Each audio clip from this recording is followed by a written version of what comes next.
बिस्मिल्लाहिर्रहमानिर्रहीम। अस्सलाम वालेकुम स्टूडेंट्स, कैसे हैं आप? I hope you are doing good. Exercise आज हम करेंगे 1.17 8 क्लास की। इसके कुछ क्वेश्चंस करूंगी जिससे आपको समझ आ जाएगी कि डायरेक्ट चीज़ों में डायरेक्ट रिलेशनशिप कब होता है और उसका ग्राफ कैसे बनाते हैं, और इनडायरेक्ट रिलेशनशिप कब होती है और उसका ग्राफ कैसे बनाते हैं। आप क्वेश्चन सुनिए। If the price of 12 eggs is 180 rupees, how many eggs can be bought with 270 rupees? Also draw a graph. Graph भी बनाए। तो first of all we have 12 eggs। हमारे पास eggs हैं और उसकी दी हुई है हमारे पास उसकी प्राइस है 12 eggs हैं हमारे पास और उसकी प्राइस है हमारे पास 180 रुपीज। 180 कह रहे हैं हाउ मेनी एग्स, 12 अंडे हम 180 रुपए में ले सकते हैं। 180 रुपयों में 12 अंडे आते हैं, तो 270 रुपए में कितने अंडे आएंगे? 270 रुपए में कितने अंडे आएंगे? If 12 eggs can be bought in 180 rupees, how many eggs can be bought in 270 rupees? This is the question.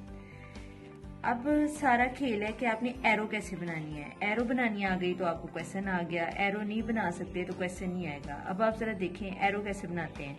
जिस साइड पे एक्स होता है ना, उसकी एरो तो बनती ही हर क्वेश्चन में सीधी है, हर केस में उसकी एरो सीधी एरो बनती है। और अब ये बनता है कि प्राइस के साथ हमने दो ऑप्शन है हमारे पास, या तो हम सीधा एरो बना लें या हम उल्टा बना लें।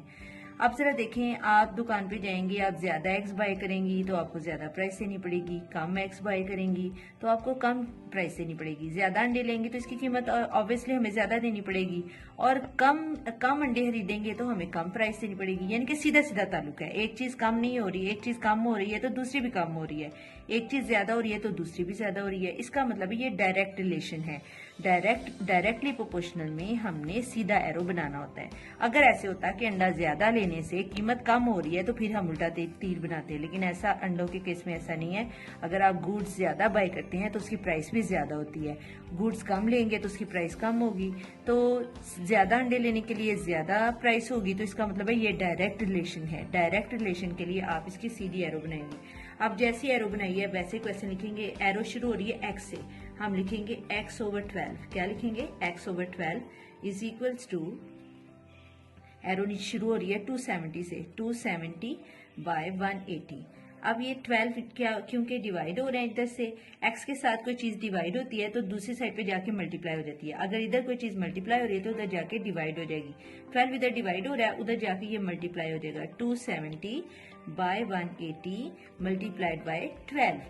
अब हम इसकी कटिंग करेंगे, 0 0 के साथ कट जाएगा। अब ये 3 के साथ दोनों जाएंगे, 3 के साथ, 3 4 बार 12 और 3 6 बार 18। अब ये फिर 3 के साथ जा रहे हैं, 3 2 बार 6 और 3 9 बार 27, 2 1 बार 2 और 2 2 बार 4।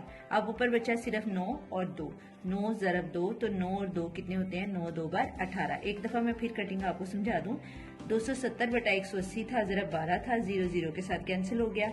18 और 27 को हमने 12 और 18 को काटा हमने, 3 4 बार 12, 3 6 बार 18, 6 को 27 को काटा, 3 2 बार 6 और 3 9 बार 27, फिर 2 1 बार 2 और 2 2 बार 4। ऊपर से सिर्फ बचा 9 और 2, 9 ज़रब 2, 9 2 बार 18। इसका मतलब है कि जो 270 में कितने अंडे आएंगे?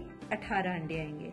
चलिए अब इसकी हम जरा ग्राफ बनाते हैं। फर्ज करें कि ये आपके पास है, ये हॉरिजॉन्टल लाइन है और दिस इज वर्टिकल लाइन। हम प्राइस को हम वर्टिकल लाइन में रखेंगे।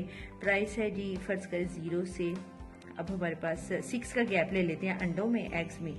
6 फिर आ जाता है 12, फिर आ जाता है 18, 6 1 6, 6 2 12, 6 3 18, 6 4 24।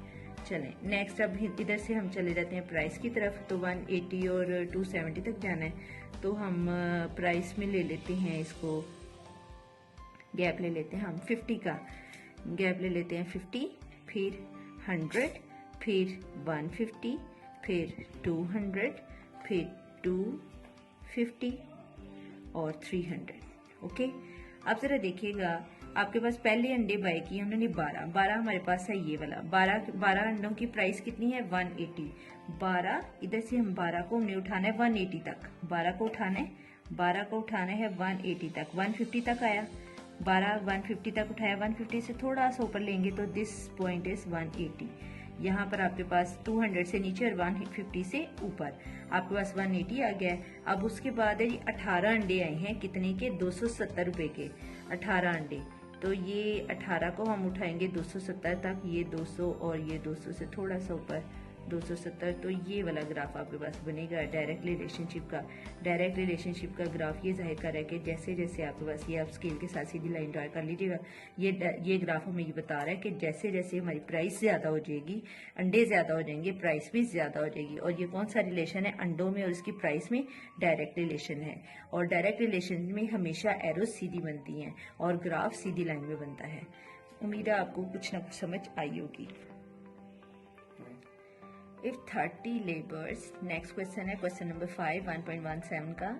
If 30 laborers dig earth 800 cubic centimeter of earth in 3 hours, अगर 30 मजदूर लगते हैं और वो 3 घंटों में 800 क्यूबिक सेंटीमीटर का इलाका डिग करते हैं, खोदते हैं। How many labours will be required, कितने मजदूर चाहिए to dig the same area, उतने ही इलाके को डिग करने के लिए इन 2 आवर्स, कितने घंटों में? 2 आवर्स में। इसका मतलब है इलाका तो सेम है, इलाका हमने सेम डिग करना है। 30 मजदूर हैं, वो 3 आवर्स में एक इलाके को डिग करते हैं, एक इलाके को, एक जगह को खोदते हैं। तो अगर हम टाइम कम कर दें, 2 घंटों में हमने ये सारा काम करना हो, तो हमें कितने मजदूर लगाने पड़ेंगे? तो इसका मतलब है टाइम में और मजदूर में रिलेशनशिप है। इधर हम लिखेंगे लेबर्स एंड इधर लिखेंगे आवर्स यानी कि टाइम। अब आप जरा सोचें, एक दीवार हमने बनानी है, हमने एक दीवार बनानी है, तो हमने कितने मजदूर लगा दिए हैं? हमने 30 मजदूर लगा दिए हैं, वो काम करते हैं। हमने एक दीवार बनाने के लिए 30 मजदूर लगा दिए हैं, तो वो शायद एक दिन में दीवार बना देंगे। लेकिन अगर मैं मजदूर कम कर दूं, एक मजदूर कर दूं तो कहूँ दीवार बनाए, तो वो शायद 30, उसको ज्यादा दिन लग जाएंगे, ज्यादा घंटे लग जाएंगे। अगर एक दीवार बनानी है और मैंने मजदूर लगाए हैं, एक दफा फिर सुनिएगा, अगर एक दीवार बनानी है और मैंने मजदूर लगाए हैं, ज्यादा मजदूर लगाए हैं, तो वो कम टाइम में लगा लेंगे, कम टाइम में दीवार बना देंगे। और अगर मैंने एक ही मजदूर लगाया तो उसको दीवार बनाने के लिए बहुत ज्यादा घंटे लगेगा। यानी कि अगर कम मजदूर हैं तो उसका टाइम ज्यादा लगेगा। यानी कि सीधा सीधा ताल्लुक नहीं है, ये उल्टा ताल्लुक है। जब सीधा सीधा ताल्लुक होगा तो वो डायरेक्ट रिलेशन है, लेकिन जब उल्टा ताल्लुक होगा, एक चीज कम करने से दूसरी चीज ज्यादा हो जाती है, तो ये उल्टा ताल्लुक होगा। और ये कौन सा ताल्लुक हो जाएगा? इनडायरेक्ट। इनडायरेक्ट में हमेशा जो एरो बनती है वो उल्टी बनती है। अब जरा देखिए, 30 लेबर्स हैं और वो 30 लेबर्स हैं और वो उनको 3 घंटे लग रहे हैं एक इलाके को खोदने के लिए, एक जमीन के इलाके को खोदने के लिए 30 लेबर्स को सिर्फ 3 घंटे लग रहे हैं। तो कितने लेबर्स हम कर दें और कितने बढ़ा दें कि ये सारा काम 2 घंटों में हो जाए? अब ये मैं बताऊं, जिस साइड पर एक्स होता है, मैंने पहले भी बताया, जिस साइड पे एक्स होता है वो वाला तीर तो सीधा ही बनता है, वो वाला तीर सीधा बनना है। सारा तीर डिपेंड करता है कि हमने ये सीधा बनाना है या उल्टा बनाना है। अगर आपने ये तीर गलत बना दिया तो इंशाल्लाह आपका क्वेश्चन गलत हो जाएगा। आपने ये तीर सीधा बनाना है ताकि ये आपका क्वेश्चन ठीक हो। अगर आप अगर लेबर ज्यादा कर देते हैं, वो काम जल्दी कर लेंगे, कम घंटे लगेंगे। और अगर लेबर कम कर देते हैं तो वो टाइम ज्यादा लगेगा। इसका मतलब इनडायरेक्ट रिलेशन है। इनडायरेक्ट रिलेशन में आपका तीर बनेगा, एरो बनेगी उल्टी, एरो बनेगी। अब हम क्वेश्चन शुरू करते हैं। ये शुरू हो रहा है x से, x/30 और इधर एरो है, इधर एरो शुरू हो रही है 3 से, 3/2। अब देखें 30 इधर डिवाइड हो रहा है, उधर जाके क्या हो जाएगा? मल्टीप्लाई, 3/2 मल्टीप्लाइड बाय 30, 215, 2 15 बार 30 होता है, 2 15 30, 15 को 3 से जरा देंगे तो क्या आ जाएगा? 15 3 बार 45, 15 3 बार 45। अब हम यहाँ क्वेश्चन करेंगे, इसका ग्राफ बनाएंगे। इसका ग्राफ बनाएंगे तो आपके पास है, यहाँ पर हम बनाएंगे लेबर्स, कितने रखेंगे लेबर्स? यहाँ पर हम रखेंगे आवर्स। अब जरा देखिएगा, लेबर्स रख लेते हैं 10, फिर 30, फिर 40, फिर 50 और घंटे, आवर्स देख लेते हैं, घंटे हम रख लेते हैं 1 2 3 4। चले, अब है जी पहला 30 घंटे हैं 3 पर, 30 लेबर्स हैं, 30 लेबर्स को मैं उठाऊंगी 3 घंटे तक, 30 लेबर्स हैं और उसको हम उठाएंगे 3 तक उठाया। उसके बाद है जी, कह रहे हैं जी अगर आपने 2 घंटों में काम करना है तो 2 घंटे लेंगे, कितना टाइम? 45। कितना लगेंगे? ये 45 होगा, 40 और 50 के दरमियान, 40 और 50 के दरमियान 45 आ जाएगा। और ये कहाँ तक उठाना है? इसको आपने 2 तक उठाना है, 2 तक आपके पास यहाँ तक उठ रहा है ये वाला, ठीक है। तो 45 और ये दोनों पॉइंट्स को हम आपस में ज्वाइन कर लेंगे और इसका ग्राफ इस तरह से कुछ बनेगा। उम्मीद है आपको समझ आई होगी। अगर आपको समझ आई है तो प्लीज़ मेरे चैनल को ज़्यादा से ज़्यादा सब्सक्राइब और शेयर करें।